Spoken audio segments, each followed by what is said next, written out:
Problems 13 and 14 from the Chapter 3B quiz review. It says, write as a single logarithm. Simplify answers completely. So we're going to be doing kind of the opposite of what we were doing in problems number 11 and 12 above.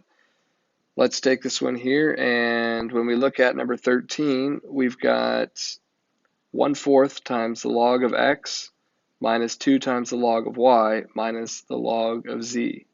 So the first thing we want to look for here, right, are these coefficients on our logs. Let's take these and put them back up as our exponents in the problem, right? So what we're looking at right now is we have log of x minus the log of x to the 1/4 power, minus the log of y to the 2nd power, minus the log of z.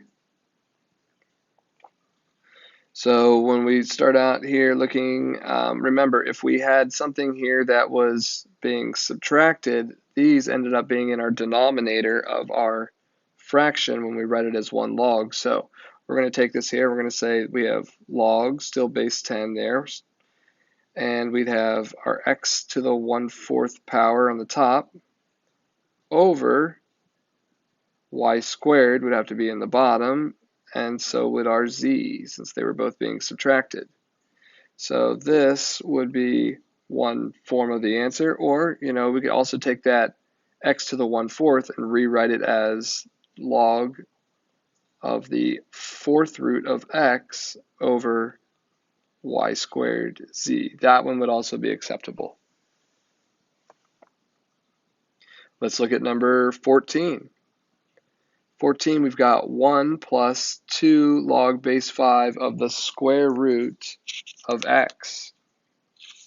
Okay, so as we look at this here, we're trying to write these as 1 log. So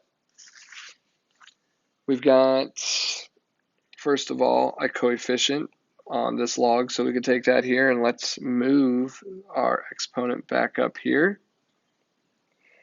Now we've got 1 plus log base 5 of the square root of x squared. Well, when we take the square root of x and we square it, right, those are going to cancel each other out and leave us with 1 plus log base 5 of just x. Okay, so we've been making some progress. Now we have to kind of focus on this 1 though, right? 1 doesn't have a log, but if we think about it here, we need to change that to a statement that's log base 5.